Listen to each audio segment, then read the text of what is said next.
this continues to go on, and it's now been 2 years since this NCAA investigation began, and a write-up by Adam Sparks of the Knoxville News Sentinel as to why, and I want to get into that. But the backdrop of Tennessee having a player who's not able to participate in this weekend's baseball series, and he's been on campus since August. I think when it's all said and done, you're just talking about the NCAA being an incredibly inefficient organization is the bottom line. And I think we'll come back to that after we hash some of these things out. But as far as Jeremy Pruitt and this continues to go on, let me tell you what I've been told. So part of the reason this is drug on as long as it has is because Tennessee was close to being willing to wrap it up during the beginning of the football season. Then they realized suddenly that, hey, this football team's pretty good. It could be in postseason play. So the last thing you want at that point is a postseason ban, because you don't want to be selected at the college football playoff. Now, nobody thinks this is going to happen at UT, but it's better to be safe than sorry. So that is part of the reason I was told that this has been drug out. So Adam with the Knoxville News Sentinel didn't really reveal any news, just kind of a get you up to date thing. But this has drug on for 2 years. Don't think for a second that recruiters for opposing schools aren't continuing to bring this up, because they are. I can promise you that. But what do you make of the amount of time this is taking, Caleb? And does that mean Tennessee fans should be any more or less concerned because it's going on for so long? I think to cover their bases and be absolutely sure, I think the reason this drug out, so Tennessee, like you said, extended the deadline. The NCAA is now past their deadline when they were supposed to respond, because they were supposed to in January. It sounds more so because of, I guess, client versus NCAA privilege, that there were some negotiations going on behind the scenes. My read into it is that the biggest one is Tennessee is actually still the reason it's being drugged out, because they're fighting one thing the NCAA is trying to accuse them of, which is part of the NCAA's, like, I guess, report is there was a lack of oversight by the university, and the university is trying to claim no wrongdoing. And according to this report, basically, that we read today, it sounds like their evidence for that is that Jeremy Pruitt's wife, Casey Pruitt, was involved in some of the recruiting shenanigans. And because Casey Pruitt was not a university employee, they could sit there and say, well, she wasn't within our oversight range. So whatever she did, we can't be held responsible for. Well, and maybe Jeremy Pruitt knew that. He doesn't seem like the brightest person in the world, so he probably didn't. But maybe he just needed somebody to run some cash over to a prospect. I don't agree with that logic at all. I think you could have a lack of institutional control, which would be the most serious charge against Tennessee. The rest of them were very manageable, but I think you could have a lack of institutional control, and whether or not she's involved or not, it doesn't matter one iota. And I'll be honest with you, I don't think the NCAA has any teeth.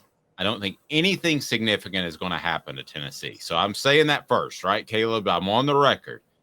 But do I think there was a lack of institutional control, which is the type of thing that could affect this program moving forward and not just punish those previously? Heck yeah. Heck yeah, I think there was a lack of institutional control. Philip Fulmer was the athletic director. He's not been involved by any allegations. However, did he look the other way because he wanted things to work out? I've been led to believe that. So that's lack of institutional control in and of itself. The fact that he wasn't included in any of these allegations is a good thing for Tennessee, and I think they dodged a bullet there. But if it's lack of institutional control and you got like 5 coaches, you've got a couple of personnel guys, and you've got a coach's wife, then that to me is the definition of lack of institutional control. All that being said, I don't think the NCAA has teeth to punish them, but I don't see how you can look at something that widespread and it not be lack of institutional control by definition. Dave, I got a question. This came to my mind because you're right. it's obvious Fulmer was looking the other way. Maybe because he wasn't a guy cut out for an athletic director job. Like we've talked about, you need administrators. And Yeah. I wonder if this is hurting Tennessee. They fired Jeremy Pruitt and the assistant coaches for cause, as they should have. They allowed Philip Fulmer to ceremonially retire. And I think doesn't he still get a severance package for his retirement? Just maybe they're in a little bit of trouble because they should have thrown Fulmer under the bus the way Yeah, they I think he got like a $350,000 buyout. Yeah. Maybe they should have come down as hard on Philip Fulmer as they did on Pruitt. They didn't want to because of what Fulmer meant to the university's football program. But I mean, I think they might have had to do that. Do you wonder if that's working against them a little bit on this? If they let Fulmer, they threw Pruitt under the bus, but we're going to let Fulmer walk away with this, retirement package and ceremonially retire and not humiliate him because we like him too much because of what he's meant to the university, even though in this capacity, he was let's call it what it is. As an athletic director, he was an abject failure. Just an abject failure. Failure. If you're asking me, would it have been better to absolutely hammer Philip Fulmer publicly? Yes, it would have. But I also understand all that he's done for the university. So even though he's made some very bad missteps in his career, I wouldn't let those missteps define him. I'm close, but I wouldn't let those define him. J Mac said Pruitt and every one of the staff who committed those violations should have been heavily fined, immediately suspended from coaching without pay, and banned from coaching for a certain amount of years. Now, I agree with all of that.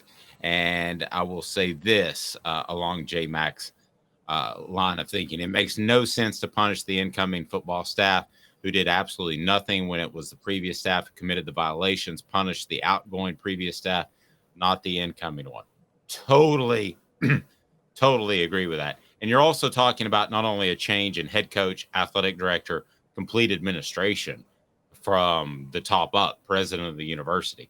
So this is a completely different group.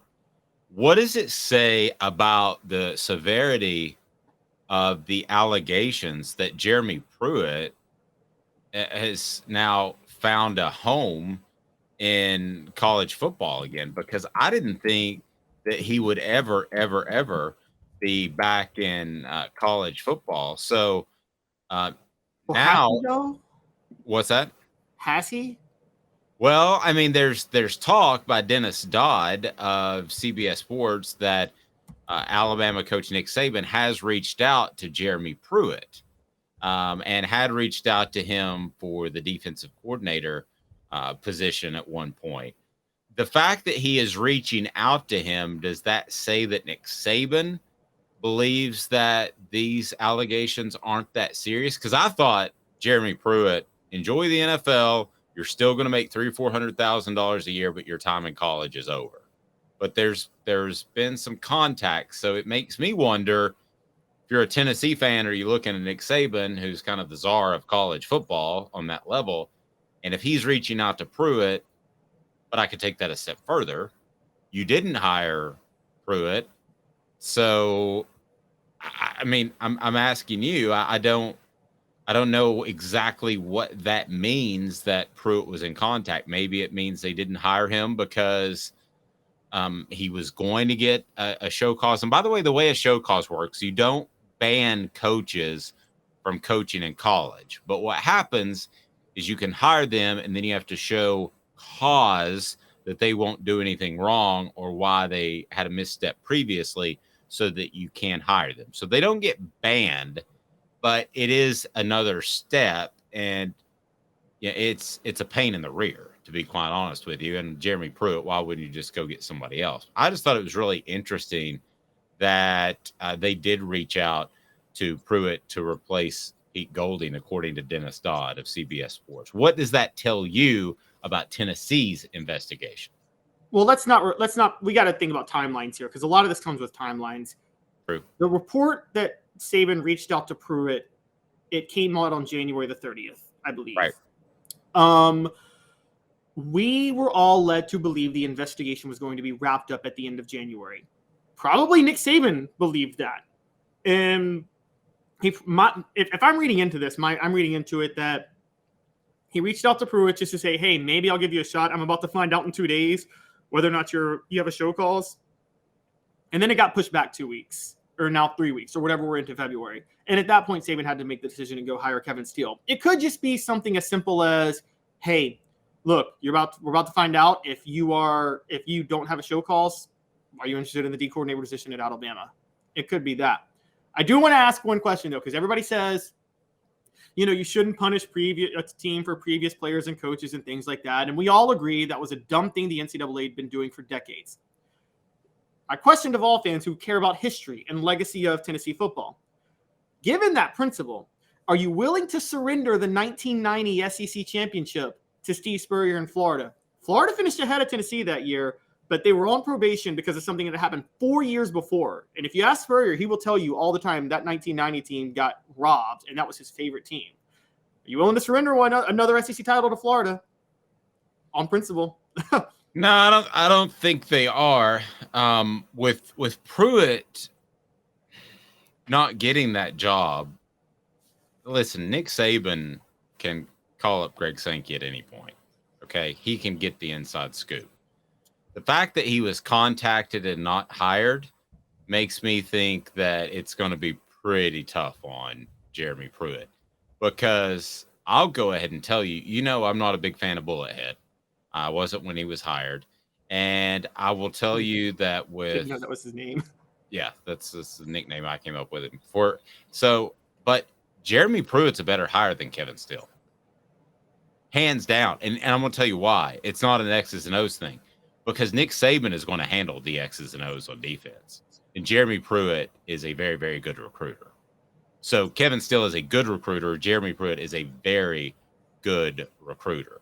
So there's a reason that he reached out to Jeremy Pruitt. There's also a reason he gave it to Kevin Steele instead of Jeremy Pruitt. Do I know why? No, I'm not going to pretend to tell you why.